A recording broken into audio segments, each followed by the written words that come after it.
Top 5 monopoly companies के share जहां पर आप लोग 2024 में 5 इयर्स तक के लिए इन्वेस्टमेंट कर सकते हैं, बताने वाला हूं आज की इस वीडियो में। लेकिन सबसे पहले ये समझ लेते हैं कि आखिर मोनोपोली कंपनीज के शेयर्स में इन्वेस्टमेंट क्यों करना है और मोनोपोली कंपनीज क्या होती हैं। तो चलिए सबसे पहले आज की इस वीडियो में जानते हैं कि मोनोपोली कंपनी के शेयर्स क्या होते हैं। जैसे कि नाम से आपको पता चल रहा है मोनोपोली, मोनो का मतलब होता है सिंगल। अब मोनोपोली कंपनी का मतलब होता है कि मार्केट में किसी एक पर्टिकुलर सेगमेंट की एक पर्टिकुलर कंपनी, जहां पर उस कंपनी का मार्केट शेयर ज्यादा हो और उस पर्टिकुलर कंपनी का कंपटीशन भी कम हो। और अगर आप लोग मार्केट में मोनोपोली सेगमेंट को देखेंगे तो मोनोपोली सेगमेंट में बहुत ही कम शेयर्स हैं, जहां पर आप लोगों को इन्वेस्टमेंट्स करने के पहले सोचना पड़ता है। अब शायद आपके दिमाग में ये सवाल आएगा कि मार्केट में बहुत सारे सेक्टर्स हैं जहां पर आप लोग इन्वेस्टमेंट कर सकते हैं और अपने इन्वेस्टमेंट के पोर्टफोलियो पर मल्टी बैगर रिटर्न्स कमा सकते हैं। तो मोनोपोली कंपनी के शेयर में इन्वेस्टमेंट क्यों करना है, इसके पीछे के भी कुछ सर्टेन रीजंस हैं। तो मोनोपोली कंपनीज के शेयर्स में इन्वेस्टमेंट करने का सबसे पहला रीजन ये है कि मोनोपोली कंपनीज का अपना एक मोड होता है। अगर मैं आसान भाषा में कहूं तो मोनोपोली कंपनीज की बिजनेस की एक बाउंड्री होती है, जिस बाउंड्री को क्रॉस करना अदर कंपनीज के लिए काफी ज्यादा डिफिकल्ट होता है। मेरे कहने का मतलब यह है कि मोनोपोली कंपनीज की मार्केट में एक यूनिकनेस होती है और इस यूनिकनेस की वजह से ही इन कंपनीज के शेयर्स इतनी तेजी से ग्रो करते हैं और इन कंपनीज का बिजनेस भी इतनी तेजी से ग्रो करता है। इसके अलावा नंबर 2 रीजन पर आता है कंपटीशन। अगर कंपटीशन की बात की जाए तो मार्केट में हर एक सेक्टर में आपको कॉम्पिटिटर्स देखने को मिलेंगे, लेकिन मोनोपोली सेगमेंट की कंपनीज के सामने कंपटीशन ज्यादा नहीं होता है। और इसके रिगार्डिंग में सबसे पहली बात तो यह है कि अगर आप लोग मोनोपोली कंपनी के शेयर में इन्वेस्टमेंट करते हैं, पहली बात तो यह है कि मोनोपोली कंपनी का बिजनेस इतना ज्यादा बड़ा होता है कि उस बिजनेस को कॉम्पीट करने के लिए किसी भी कंपनी को बहुत ज्यादा मेहनत करनी पड़ेगी और कैपिटल रिक्वायरमेंट भी बहुत ज्यादा होगी। और मोनोपोली कंपनीज का मार्केट में ट्रस्ट हो जाने की वजह से अगर कोई कंपनी इसके सेगमेंट में आती भी है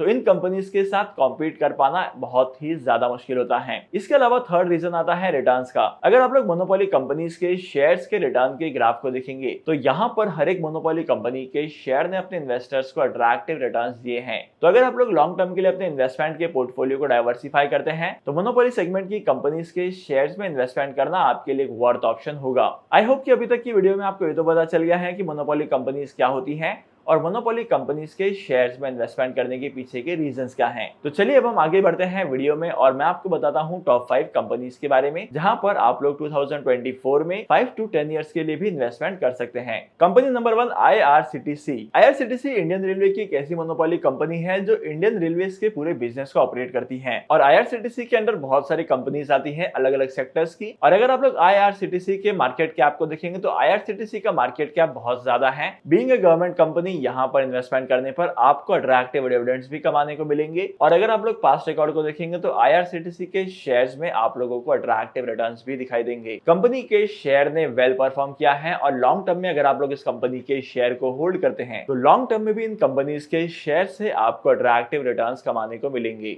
और इस कंपनी के शेयर की प्राइस की बात की जाए तो करंटली इस कंपनी के शेयर की प्राइस चल रही है ये। और वहीं पर फंडामेंटल्स की बात की जाए तो फंडामेंटल्स भी इस कंपनी के बहुत ज्यादा स्ट्रॉन्ग है। इसके बाद सेकंड कंपनी जहां पर आप लोग इन्वेस्टमेंट कर सकते हैं वो है CDSL, central depository services limited. CDSL एक डिपॉजिटरी है जो शेयर्स के बाइंग एंड सेलिंग के प्रोसेस में हेल्प करती है और CDSL इन सारी एक्टिविटीज में इंपॉर्टेंट रोल प्ले करता है। और करंटली मार्केट में सिर्फ और सिर्फ 2 डिपॉजिटरीज हैं जो ऐसी सर्विस प्रोवाइड करती हैं, लेकिन दोनों में से सिर्फ और सिर्फ CDSL ही मार्केट में लिस्टेड है। और सबसे खास बात तो यह है कि जितने नंबर ऑफ डीमैट अकाउंट्स बढ़ते हैं उतनी ही ज्यादा CDSL के रेवेन्यूज ग्रो करते हैं और CDSL एक प्रॉफिटेबल कंपनी बनते जाती है। अगर आप लोग CDSL के शेयर्स के रिटर्न को देखेंगे तो CDSL के शेयर्स ने पास्ट में काफी अट्रैक्टिव रिटर्न्स दिए हैं। और जिस तरीके से स्टॉक मार्केट में इन्वेस्टमेंट्स करने वालों का नंबर बढ़ते जा रहा है, डीमैट अकाउंट ओपन करने वालों का नंबर बढ़ते जा रहा है, उसी तरीके से मार्केट में CDSL के शेयर्स की प्राइस में ग्रोथ दिखाई देगी। ये रही कंपनी के शेयर की प्राइस और ये रही कंपनी के फंडामेंटल्स। कंपनी नंबर 3 है CAMS, computer age management services. I guess आप लोग म्यूचुअल फंड में तो इन्वेस्टमेंट करते ही होंगे, तो म्यूचुअल फंड के पोर्टफोलियोज को मैनेज करने का काम, म्यूचुअल फंड के जो यूनिट्स होते हैं उन्हें मैनेज करने का काम करती है कैम्स। और म्यूचुअल फंड के यूनिट को बाय एंड सेल करने में कैम्स का सबसे इंपॉर्टेंट रोल है।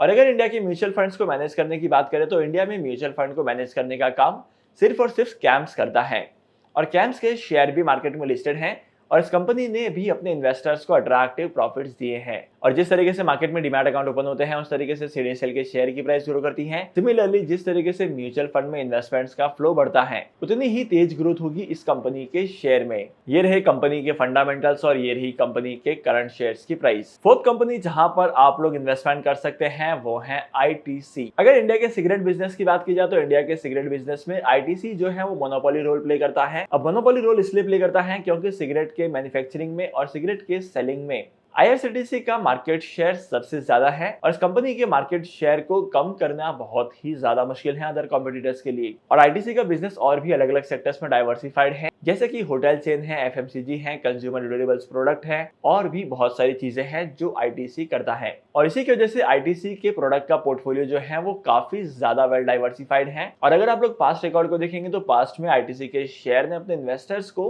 बहुत ही ज्यादा अट्रैक्टिव और मैसिव रिटर्न्स दिए हैं। और मार्केट कैसे बहुत सारे एनालिस्ट हैं और ऐसे बहुत सारे इन्वेस्टर्स हैं जो आईटीसी के शेयर में इन्वेस्टमेंट करते हैं और अट्रैक्टिव रिटर्न्स एक्सपेक्ट करते हैं, क्योंकि आईटीसी ने पास्ट में काफी अट्रैक्टिव रिटर्न्स भी दिए हैं। तो अगर आप लोग लॉन्ग टर्म में आईटीसी के शेयर्स में इन्वेस्टमेंट करते हैं तो मोनोपोली कंपनी होने की वजह से यहाँ पर आपको अट्रैक्टिव रिटर्न्स कमाने को मिलेंगी। अब last but not the least आप लोग इन्वेस्टमेंट कर सकते हैं टाटा एल्क्सी में। आपके दिमाग में ये आ रहा होगा कि कंपनी का नाम जो है वो मोनोपोली कंपनीज के लिस्ट में नहीं आता है। ये एक मोनोपोली कंपनी नहीं है, लेकिन यहाँ पर इन्वेस्टमेंट करने का एक रीजन है और वो रीजन ये है कि इंडिया में टाटा एल्क्सी सेमीकंडक्टर मैन्युफैक्चर करने लगा है। तो करंटली अगर सेमीकंडक्टर्स की इंडस्ट्री की बात की जाए, सेगमेंट की बात की जाए, तो करंटली सबसे ज्यादा सेमीकंडक्टर्स मैन्युफैक्चर करता है टाटा एल्क्सी। इसके अलावा टाटा एल्क्सी का बिजनेस और भी अलग अलग फील्ड में डाइवर्सिफाइड है, जैसे कि इलेक्ट्रिक व्हीकल्स के पार्ट बनाने के लिए हेल्प करता है और इसी के साथ साथ बहुत सारे commercial vehicles and passenger vehicles के लिए ऑपरेटिंग सिस्टम भी तैयार करता है, मतलब कि इन सभी का मैकेनिज्म प्रोवाइड करता है। तो इसे एक मेन रीजन की वजह से इस कंपनी के शेयर्स में इन्वेस्टमेंट्स करना बनता है।